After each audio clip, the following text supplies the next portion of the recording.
Fala galera, bom dia, boa tarde, boa noite, professor Vitor na área.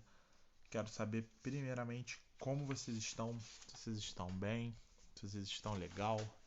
Tô com muita saudade aí de dar aula para vocês.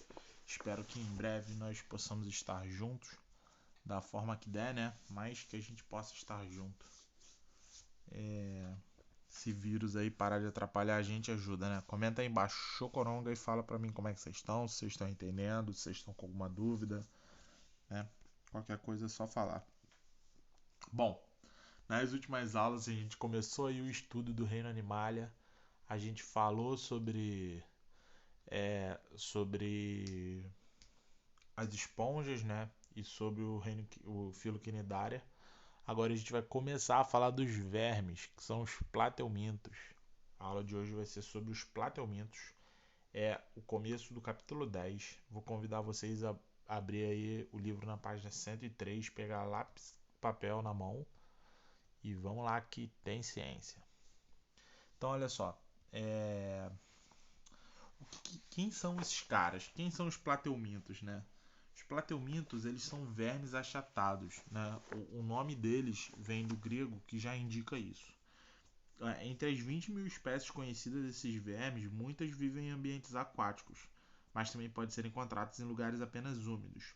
E essa diversidade de espécie oferece uma variedade de tamanho que vai desde alguns milímetros até alguns metros.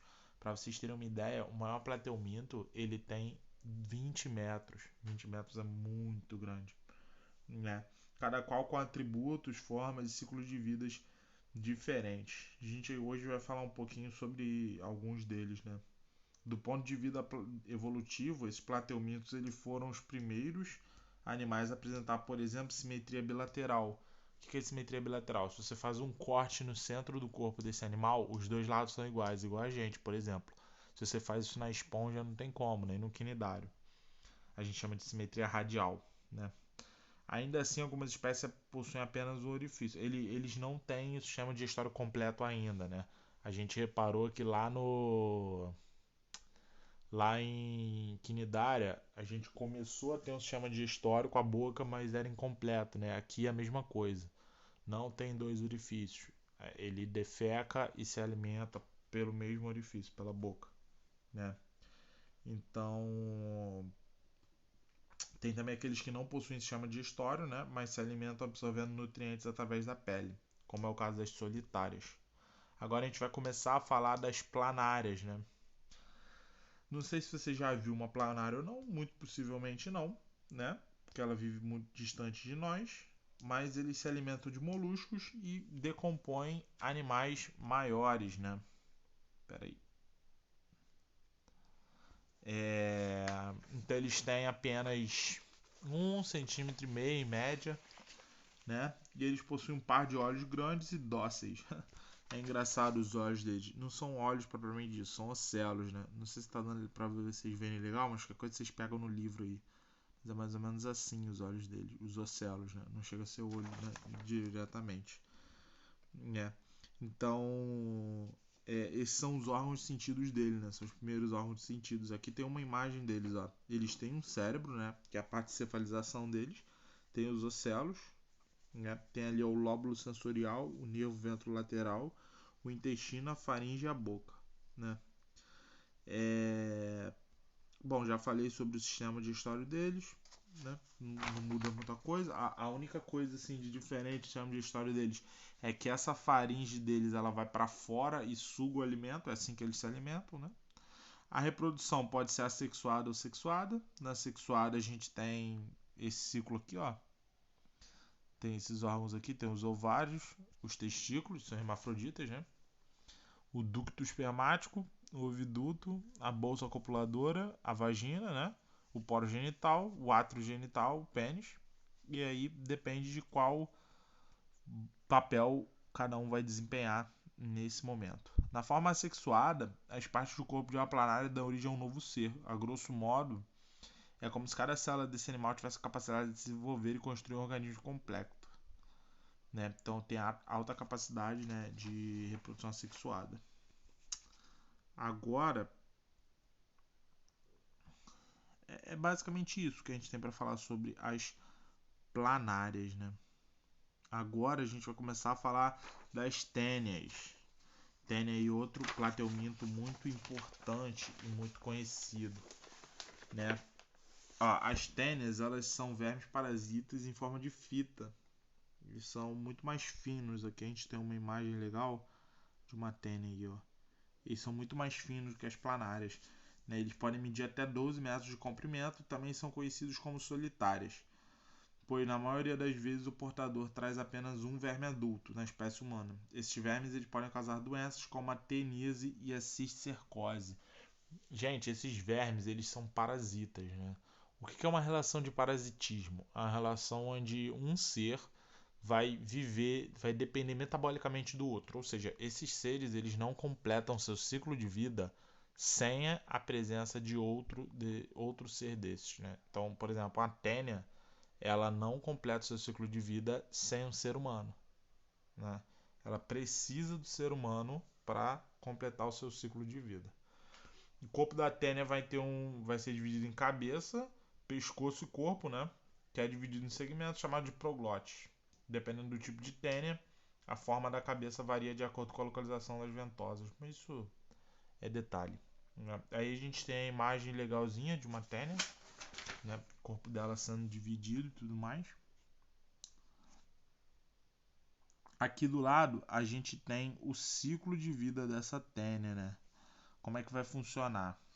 A gente vai ter aí os hospedeiros intermediários. A gente tem o hospedeiro e o hospedeiro intermediário, né? Então o que acontece?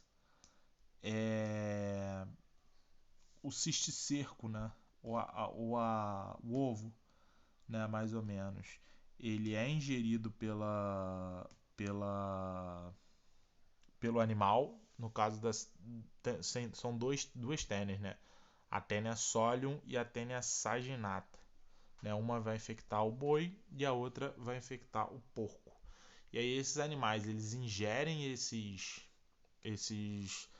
cercos, né? E aí esses cercos vão ficar na musculatura desses animais. E aí, se a gente vir a comer esses animais, esses cercos vão desenvolver dentro do nosso corpo, né? E aí vão formar uma tênia. E aí essa tênia vai se reproduzir dentro do nosso corpo e vai, porque nós somos o hospedeiro definitivo deles, e aí vai liberar os ovos que vão ser liberados dentro das nossas fezes. E assim se reinicia esse ciclo. Vocês percebem o que eu disse sobre ser parasita, né? Eles não completam o ciclo deles sem os hospedeiros. Nesse caso aqui, a gente precisa até de um hospedeiro intermediário, que é o caso da vaca e do boi, né? Então, é basicamente isso. E aí, como que a gente evita ser contaminado por esses animais, né? Por esses ovos, mais. Esses ovos eles estão presentes principalmente em carnes mal passadas, né? Então, sempre que a gente for comer, ingerir essas carnes, tomar cuidado, né? Carne mal passada, no sentido, por que a carne ao ponto, né, ou bem passada, ela não corre risco da gente encontrar essa doença, porque a temperatura mata esses cercos, né? Então, esses cercos estão em inércia, né? E eles vão quebrar essa dormência deles. Então, por isso que é bom evitar comer carne mal passada. Por último, a gente tem aí os esquistossomos, que a gente vai falar um pouco, né? Causam uma doença chamada de esquistossomose. Eles são vermes que apresentam um sistema digestivo incompleto também, por não possuir um local de eliminação de resíduos. O mais conhecido dele é o Esquistossoma mansoni. Esse verme causa na espécie humana verminose conhecida como esquistossomose ou barriga d'água, né? Diferente das planas da tênia, são hermafroditas. Logo no processo reprodutivo há a presença de macho e fêmea. Aqui a gente tem macho e fêmea, né? O macho é menor que a fêmea. No macho existe um canal central na qual a fêmea se encaixa para a relação sexual denominada ginecóforo, né? O ciclo do esquistossoma ele começa quando um homem infectado defeca no solo, uma vez que essas fezes entram em contato com lagos, açudes ou rios d'água parada. Os ovos eliminados evoluem para uma larva ciliada chamada de miracídio, né, que parasita um caramujo do gênero Bipantaria.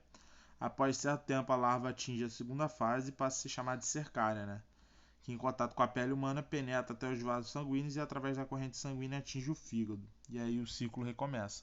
Então esse plateuminto aqui, ele usa o hospedeiro intermediário, que nesse caso aqui vai ser o caramujo. Por isso é legal. Por isso que os pais de vocês normalmente devem falar, né? Ah, toma cuidado com o caramujo, porque passa doença. A doença que passa é essa aí, a esquistossomose, né? Justamente dessa forma.